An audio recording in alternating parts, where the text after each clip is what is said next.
It's time for the Brouhaha Sports Show. Brouhaha Sports with award-winning sports writer Dale McKee and co-host Marshall Wood. Talking sports with the legends of the game and famous sports personalities. Brouhaha. Now to Marshall and Dale with tonight's guest. Good evening, everyone. Brouhaha time. Marshall Wood and Dale McKee. In a holiday season. Are you joyous? Are you filled with joy of the holiday season? I really have J-Mar's coming. J-Mar never quits. No, he's wishing us a Merry Christmas. Love that guy. Yeah, that's J-Mar Smith. Used to be Meridian quarterback. Played a little Birmingham WFL and all that kind of stuff. Yeah, no, I had a great Christmas. I just like to give gifts. Do you? Yeah, and we had the grandchildren. I like to get them. We had the grandchildren, and so we just having to. What's that that goes? It's better to get, get than to give. Is that the way that works? I told my wife to give them a gift, and then I give them a gift, and then we give them a joint gift. Oh man, what are they fighting? What's it for? Oh yeah, yeah. I got a gift that keeps on giving myself. You're probably going to have a dose of this when we finish this show. You'll be barking like a dog tree and a coon. Well, I've never done that. You ever heard a dog tree a coon, Dale? Well, yeah, I've heard of that, but I've just never witnessed it. I guess. Yeah, well, you're gonna hear. But I hear them. I hear them. That's what I sound like. My goodness, are you enjoying the sports of associated with all the holidays? The holiday sports. Sports and holidays, particularly sports in Christmas and New Year's. I mean, particularly, you got the basketball, and you got these things with football and all this going on this time of year. We got the transfer portal. We got signing dates. It's madness. It's craziness. It's mayhem. What in the world is happening out there, Dale? Well, what is going on? I tell you what, I'm becoming a bigger fan of college football, and people say, well, I don't like it anymore. They're paying the players and all this. But I think it's news now 365 days a year. Yeah. It used to be news from August to, January 1. And now it's just, exploding all around. And I just, pro football so sometimes it almost bores me. Now I did watch a little bit of the Saints game yesterday in the fourth quarter. Yeah, how'd that work out for you? Well, the Saints won again. Them Saints. 4 in a row, 6 wins on the year. I thought my boys were going to get about 2 or 3 wins, get number 1 draft choice. And now, messing it up. And now, you know what? I think I looked at the draft order just curious yesterday. Okay, the Saints are 8th right now with their record of 6-10. They'll get the 8th pick, but if they beat Atlanta, there's a possibility, if they beat Atlanta, there's a possibility they'll drop to 13th. So you're telling me there's a chance? So I'm saying a win is going to hurt you. It's just like they said yesterday, I was keeping up with the New York Giants a little bit, just the score, because Jackson Dart, but the Raiders didn't even play all their people trying to get the first round draft choice. That's not fair. The fans want you to win. They do. Yeah. Bottom line, they want you to win. And we dang sure want to beat Atlanta, don't we? Yes, the Dirty Birds. Yeah, the Dirty Birds. Yeah. Ain't their guts and livers. Yeah. Oh, my goodness. Well, did you have a Merry Christmas? Did you have a Merry Christmas? I did. Yeah. Did Santa Claus come see you? Yeah, he did. Did he? That rascal. Got some new shoes. Did you? I'm wearing them just for you. Oh, man, they look good. Man, hey, I tell you what, I got a pair of shoes one time. You may remember them. You may know. I'm see if you can name the brand. Okay. You can run faster and jump higher if you wear this. Converse. No. PF Flyer. What a loser. Oh. I had man, I loved you one over the net. I just knew you Converse. were. No, Converse man. No, you ask anybody who grew up in the 60s. PF Flyer, man. Converse. Run fast, jump higher. Rhyming, advertising, Converse. Dale. Come on. Well, my oldest son one time taught me into buying him some unusual shoes that would strengthen his legs so he could... Unusual shoes. And so what they were is they were tennis shoes made to increase your speed. And they had high heels on them. I mean, basically they were built up in the back Yeah. and kind of like this, but you know, it was supposed to make you run faster. Yeah. And stuff like that, but I don't know if it did any good. Hey, speed never was my game. Well, his was, Yeah. but I don't know if it made him any faster. Yeah. Might made him a little quicker. Yeah.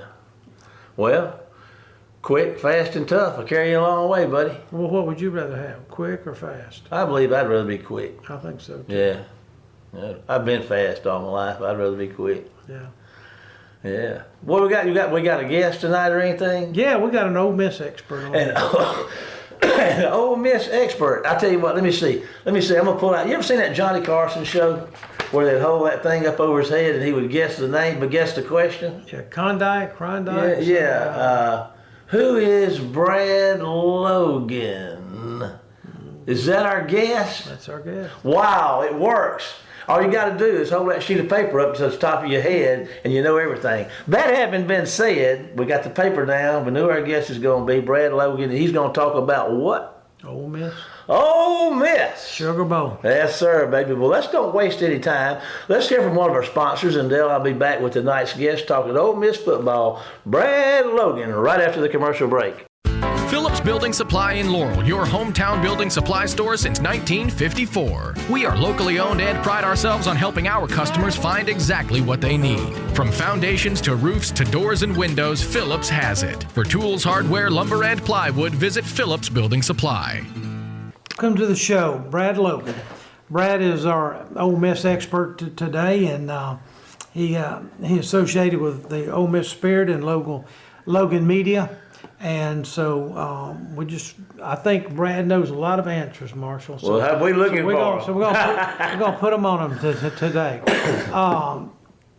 What's different during the Golden era than during the Kiffin era so far in your eyes? Well, guys, thanks for having me on. It's an exciting game coming up on New Year's Day night. And Ole Miss getting a chance to rematch against Georgia. And as you mentioned, the two programs are somewhat the same, but somewhat they're very much different. And I think a lot of that's going to be the new head coach. And Pete Golding is someone that, you know, you look at his career arc, and it began at Hammond, Louisiana. And a guy that walked on to Delta State would eventually get a little bit of a scholarship and would play at Delta State and would eventually be all-conference. And kind of his rocket ship began in Cleveland, Mississippi. Because from there, he would head on to Tusculum College. He would head on to UTSA as defensive coordinator, eventually going to Alabama with Nick Saban. He's at Ole Miss with Lane Kiffin, and now he's the head coach. And I think the question, Dale, is the main difference is everything has been about the players. I mean, like, legitimately everything, from the Walk of Champions to no introductory press conference whenever Pete was announced by director of athletics Keith Carter. It's been all about the players. And to me, you know, we had a chance to visit with Pete a couple of weeks ago. We will not get that availability until we get to New Orleans in a couple of days. So he has all been about, this is what we can do to help the team. They're the ones that are in a position. And I thought it was interesting, guys, when he said, it doesn't really matter who runs the team out of the tunnel. I mean, the players, for the most part, don't care. They just want to be in a position to succeed. And Joe Judge, who is a huge component of this Ole Miss offense, is the quarterback coach, but is also the assistant head coach. I met with him yesterday in the media availability. And he was all about the process. And we've heard that word a lot. We've heard it a lot under Nick Saban over the years at Alabama. And with Joe Judge, but mainly Pete Golding, having that tree of Nick Saban assistants. And who better than the pattern, an assistant after Alabama than Kirby Smart, who's figured it out at Georgia, to say the least. And seeing the evolution of what Pete has done as head coach. We've seen, the only question we had was going into the Tulane game is everything was pretty good about how he's taking care of the roster, the organization, the coaching staff, and that sort of thing. We can get to that in a minute. But just about how we didn't know if he could win games. Well, obviously they won a big game against Tulane, the biggest game in the history of Mississippi in regards to college football, the college football playoff game in Oxford, capacity crowd. So now the question begins: Is Ole Miss getting a free shot against Georgia in a couple days? And we'll see. I really like what Pete has done from an organization standpoint, from a coaching standpoint. He's a number of new coaches that have been brought in, and obviously some coaches that are coaching in the game. It's a little bit of an anomaly here that coaches that are coaching in the game are also headed off to LSU in a couple of. Well, actually, when the season's over, they'll be at LSU with Lane Kiffin. So, but it's been a really good marriage. I think Lane and Pete have both said the right thing. So right now, the onus is on the players. That's the biggest thing for me. Yeah, well, that's good background stuff. Just experiencing your show and several other shows, and watching most of the press conferences that they have on YouTube. It just seems like that Pete brings a little more energy, and he seems happier, and he seems more likable than Lane. I'm not trying to bash Lane, but is the personalities just seem like opposite in many ways. Is that your take on it too, or is that just it's just that my sole opinion? Well, I mean, I do think they have different personalities. I mean, I don't know that anyone really has a personal relationship with Lane Kiffin. And, obviously, I think if you look at it from that standpoint, from a press conference situation, I mean, there was not a lot of give and take with Lane, maybe a little bit more with Pete. But, I mean, look, both those guys are football coaches, and they're really dialed in. And Pete has been nothing but good to the media from what we've been able to have favorability-wise, either be through the Sugar Bowl or through the university. I just think if you look at these two programs under these two different regimes, it was one program. But you look at the program under two different coaches. I mean, it's to tell the tape is, what Kiffin did while he was in Oxford was phenomenal. I mean, he was the first 11-win regular season in program history. Ole Miss has spent 49 weeks straight in the college football top 25 poll. I mean, that's something that's never happened before. They had an opportunity to go undefeated, and honestly, up until the third quarter with about 1:42 to go against Georgia, Ole Miss had an 82.6% winning percentage to win that game. And obviously, we know Georgia would run off 17 points, but Ole Miss had a chance to continue to be undefeated and be the number one team in the country if that happens. So all of that, in large part, Lane has a lot to do with that. I mean, obviously the players had to make the plays and the recruiting, but Lane's a large part of that. And so, Ole Miss is going to have a lot of questions they have to answer without Lane Kiffin, and we'll learn that soon enough. But I think two things can be true. Number one, Lane has been phenomenal, was phenomenal for the University of Mississippi, should be thanked for everything that he did. But then on the other side of the coin, he left Ole Miss, in the looch, if you will. I mean, they were headed for the college football playoff and an opportunity to win the national championship, and still are. But he did that, and it was not a very good ending. I mean, it was a situation where the university had to, say, hey, man, you staying or not? And essentially, he did not stay. And it was a situation where the players had to be commended because the last 6 weeks of the season, regular season, Ole Miss was playing with uncertainty. They didn't know if their coach was going to stay. But here's the thing that's so interesting, guys, is Ole Miss was 6-0 during all of that distraction. And that just goes to show you that this team is prepared for anything. Wow. And it feels like if Ole Miss can win the game, in which they're favored by 6.5, Georgia's favored by 6.5, and that to me seems a little low. So let's say Ole Miss goes out and wins the game. Who's to say they can't win at all? And so that just goes to show you that Lane set this team up to win. He's not here anymore. He Golding is, and it's a new day. So I think both those things can be true. Well, I know Lane, his first 3 years, he was there 6 years, if my math is right today. He was there the first 3 years, but it seemed like he had most success when he brought Pete Golding in. It just seemed it's like they went to another level. Well, let's talk about the Sugar Bowl. That's kind of a tradition. Ole Miss fans really love the Sugar Bowl. And I guess that goes back to the 60s, 50s, and 60s when they appeared in a lot. But I haven't run into any Ole Miss fans just about that is not going to the game from around here. And somebody asked me the other day, said, what do you think about the crowd? And you just tell me if you agree with me on this, because that's what I'm telling everybody. I don't want to act like a fool, in church on Sundays telling folks this. But I said, I expect about 70% of those folks down there to be Ole Miss fans. And they said, really? Says, why don't you think Georgia fans will show up? I said, well, Ole Miss fans are just bought into this ball game. This is their ball game. We really don't know as Ole Miss fans if we're going to the next round. Georgia is just looking at it in a different scenario. Listen, we've been here. We're going to beat Ole Miss to death. We'll prepare for the Arizona trip. And, then we drive down to Miami after it's over there. After that, we're going to save our money this week because we experienced New Orleans last year. What is your opinion of maybe the crowd? Yeah, I'll push back a little. I'm not sure. I think it will be 70,000 Ole Miss fans. I meant 70%. 70% of the fans. 70%. Yeah. I think it will be more split down the middle. Probably, half and half with corporate getting 10-15%. So I expect a good Ole Miss crowd.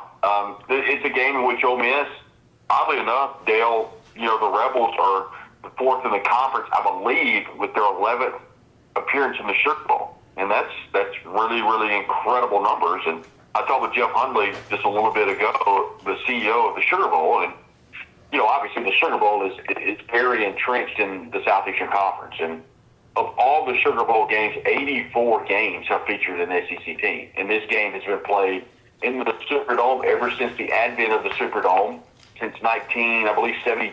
If my math is awful math. Prior to that, everything was done at Tulane Stadium.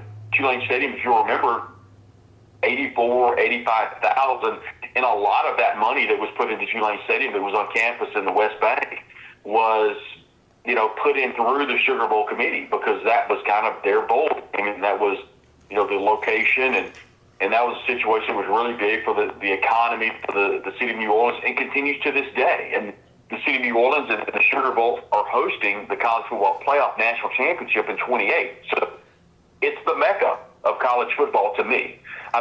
We could argue that maybe the Rose Bowl, but I don't think it's Miami, and I sure don't think it's Fiesta in Phoenix. So I think New Orleans is kind of the central figure when you talk about college football, because the biggest college football game, in large part, for a lot of people, was that LSU-Alabama game. I think that was in 11 or 12, and that was a rematch, but it was a huge, huge game, and what many have said is over 300,000 people ascended into New Orleans for that game, and I would argue that 280,000 are probably LSU fans. So it's a fun game, and it's always been a game that's been important to Ole Miss fans. If you remember back in that 15 season when Ole Miss was so good under head coach Hugh Freeze, they won the Sugar Bowl that game, and that was an absolute party. Now, the biggest crowd I've ever seen was that 22 or 23 Sugar Bowl in New Orleans where Ole Miss defeated when that crowd got hurt, like and they lost to Baylor, and Baylor had a great team that year. If you remember, Ron Roberts, who was the head coach at Delta State for many years, was the DC at Baylor. And now we know Ron Roberts is the DC at Arkansas after serving in Florida. So really good football coach, was the coach at Southeastern Louisiana, and has a very deep history with Ole Miss head coach Dooley. So it's all one circle. If you remember, Dave Aranda, who's the head coach at Baylor, once served on staff at Delta State with Ron Roberts and with Pete Dooley. So the coaching world kind of begins and ends at Delta State University, which is really phenomenal. I'll just tell you a little tip that we got from this area down here. Pete's dad played football at Jones Junior College for 2 years. Yes. Then he went to Delta State in the 70s and played up there, and then he was a GA there for a year.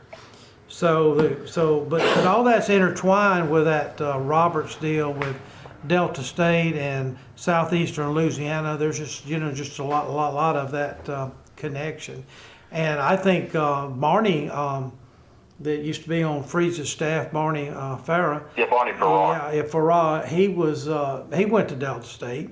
There's just a lot of that. Delta State. I don't think people really realize the Delta State connections out there. It's just unbelievable.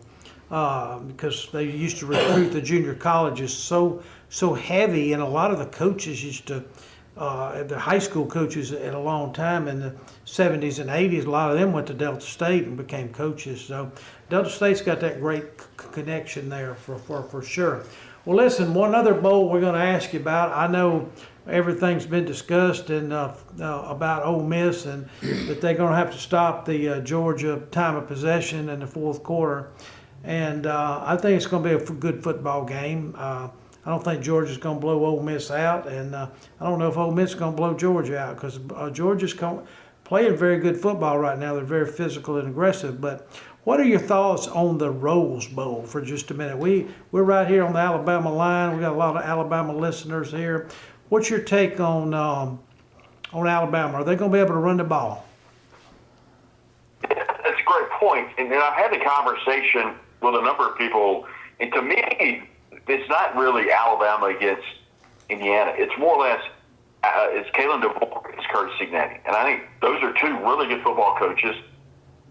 The problem with Kalen DeBoer is he's not Nick Saban, but I think he's a really good football coach. And what I'm fascinated to see to me, is Alabama going to be able to run on Indiana? If they don't, they do not allow Ty Simpson some time to throw the football, I think Indiana's going to pin their ears back and come after Ty Simpson, and it may be a long day for Alabama. But if they can't solidify the run, if you remember, there's a local product in Meridian, Mississippi, Hill, has been the main running back because Jam Miller's been injured for Alabama.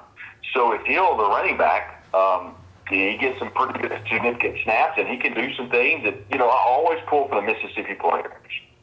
And so that was a player that I thought, Mississippi State really wanted. If you remember, that went down the wire with him. Mm-hmm. But he chose to go play for Alabama. And so he's getting significant snaps. But yeah, to me, Dale, the key to that game, and I'm really fascinated. I've got a radio show that I'm hosting from 4 to 6 down in New Orleans.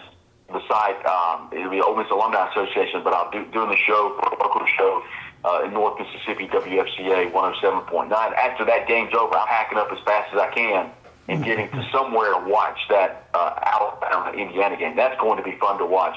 Indiana is a really good story, and specifically their quarterback, Mendoza, he can really spin it, and that's one thing, too, that I worry about for Alabama. Are they going to be able to stop Indiana's offense? I think if Alabama can solidify the run, because here's the thing, if they could run the ball pretty effectively, that's going to give Ty Simpson a little bit more time to throw the ball down the field. So the question is, can Jam Miller go? What's Hill's situation going to be like, the running back? And we'll just have to see from there. Yeah, we had the pleasure of watching Hill in a spring football game when he was at Meridian, and he was quite an athlete going into his senior year for sure. And they even lined him up, I think, in the shotgun against us.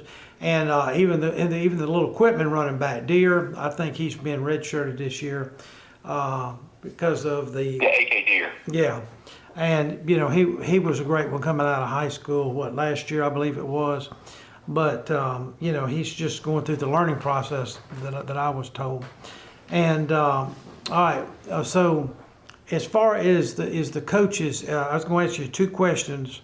Is Kelvin Bolton going to be the assistant general manager for sure? Yeah, Austin Simmons, the quarterback. Austin Thomas has already been named as the general manager, and then Kelvin Bolton will be the associate general manager. I believe that's his title, but he is back in Oxford. He is officially there. Okay. Also, as soon as the game was over with LSU, Frank, my goodness, I'm losing my mind here. Associate head coach at LSU. Wilson? Is headed to Oxford. Frank Wilson, thank you. He is already in Oxford, and so he is ready to hit the ground running. He is an incredible recruiter in the state of Louisiana, so there's no doubt that Ole Miss is going to recruit Louisiana really, really hard. So those were announced all by the university, actually on Monday. So good news. The good news for Ole Miss is that Frank Wilson is in. Without question, running back coach Kevin Smith obviously headed to LSU, but you're right. Austin Thomas, the GM, is back in Oxford, served under Lane Kiffin when he was in Oxford at Ole Miss, and then Kelvin Bolden, someone that Ole Miss fans really love from all of your neck of the wood. Kelvin Bolden very much loved at Ole Miss, and he is back in his old saddle again in Oxford. Well, we got two. My last question is, I just got a comment. Two of the best recruiters on the Alabama staff next year will be from this area too. Supposedly Derek Nix is going to be the wide receiver coach over there next year, and Robert Gillespie from Hattiesburg that played at Florida, he's the one that's recruiting all these running backs from over this way. So we're going to have to find a way to put up a fence around the border and keep them guys out of Mississippi for a while. So well, and look, I know we talk about football and recruiting, but you talk about two really good guys, and that's Robert Gillespie and Derek Nix, both really good people. And so I like to see good people succeed. I hope they don't have a ton of success. Yeah. As the Crimson Tide comes into Mississippi, but two really good guys that were incredible players in the great state of Mississippi. So, well, actually, Derek played it, I think, in Alabama, but he coached at Ole Miss for years, and played at, I think he played at Southern Miss. Am I in the ballpark there? Yeah, he played at Southern Miss and he coached a few years there. You know, his brother was down there too. Yeah, he was with you at Auburn for a couple of years, but was at Ole Miss for a long time. Yeah. Talk about a good guy. I mean, really like Derek and really like Robert a lot. So two really good people, but let's don't have a ton of success as Alabama Crimson Tide coming in here and getting Mississippi talent. There you go. Well, listen, thank you so much. Guys, we're about out of time. Listen, Brad, thank you for being with us again. We appreciate you and all you bring to the show, and a wealth of information and love and passion about Mississippi football. Thank you. Going to ask you to hold on just a second. We're going to take a break to hear from one of our sponsors, and Dale and I'll be back with tonight's final segment of the Brouhaha after this commercial break. Phillips Building Supply in Laurel, your hometown building supply store since 1954. We are locally owned and pride ourselves on helping our customers find exactly what they need. From foundations to roofs to doors and windows, Phillips has it. For tools, hardware, lumber, and plywood, visit Phillips Building Supply. Welcome back, everybody. I tell you what, you can just open the gate and let old Brad out, and he'll take you to town, won't he? He did, man. He gave us a good update. Yes, sir. All about those Rebels. You know, he mentioned something about, Wilson and the guys coming back and forth. It seems like there's an awful lot of activity back and forth between the two staffs of this LSU Ole Miss stuff. We're getting this long-time LSU people over this way. What's the deal? Well, I saw I don't know, but I saw a social media deal the other day, or yesterday, I believe it was. One of the LSU fans were saying, we'll give you all our ex-coaches. Well, I mean, what Kiffin do? I mean, he took 6 or 7 people that was on his staff last year. But now I don't think he got any defensive people. Kiffin didn't. Yeah. So he was good with the defensive guy down there. Of course, they didn't look good the other night, did they? No. Our defensive boys. No, they didn't. No, they didn't. But, that suits me just fine. I don't have a problem with it. Any other big sporting news? I mean, I guess the next time we come on, it's going to be a whole new year. It will be, won't it? Man, what year is it going to be? 2026. So the next time the Brouhaha airs, it will be 2026. Yeah. Man, we've never been there. We're in uncharted water, Dale. Uncharted water. Yeah, we started this program in 2021, so we're in our 5th year. Wow. I think, is that correct? Yeah, that sounds good. Let's go with that. Man, I tell you what, you've done a real good job. We had some interesting guests, George Rogers, Herschel Walker, man, John Robinson's son, you got John. Oh, yeah, I got one, but I mean, it's a pretty good one. You're very good. Very good one. But you got any New Year's advice? With the New Year's coming up, you got any advice you want to give our listeners, Dale, about how to live a great life, or anything special for the new year, or any pearls of wisdom that you just want to pour out there? Well, I'll tell you something. I told my 9-year-old grandson, I don't know if this is the answer you want from the question you asked, but I just told him, when I was having to tell him goodbye, I just told him, I said, listen, all I want you to be is a good guy. Is a good person. That's nice, Dale. I like that. I can dig that. That's so you can sink your teeth into that one, brother, and hold on to it. And on that, we all need to be better people, don't we, Dale? We need to be good guys and good gals, don't we, Dale? Yeah. Solid advice, brother. Let's, like the old Indian said in the Outlaw Josie Wells, let's endeavor to persevere under that accomplishment. Folks, it's great to have you with us. We're excited about the holiday season and all the stuff that's going to be going on, and we'll have plenty more to talk about next week when we come back to the Brouhaha. But, you know, want to remind y'all that you can listen to us on demand at on our channel on the old YouTube channel at the Brouhaha, and we got a Facebook page where we post articles and stuff where you can read. You might find some interest in called the Brouhaha. But for now, for the last time of 2025 for the Brouhaha, it's time to say goodbye, Dale.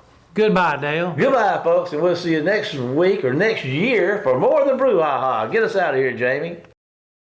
You've been listening to the Brouhaha with Del McKee and Marshall Wood. Heard Tuesday evening, 6 p.m. on WABO. For more of the Brouhaha, follow us during the week on Facebook and WABO.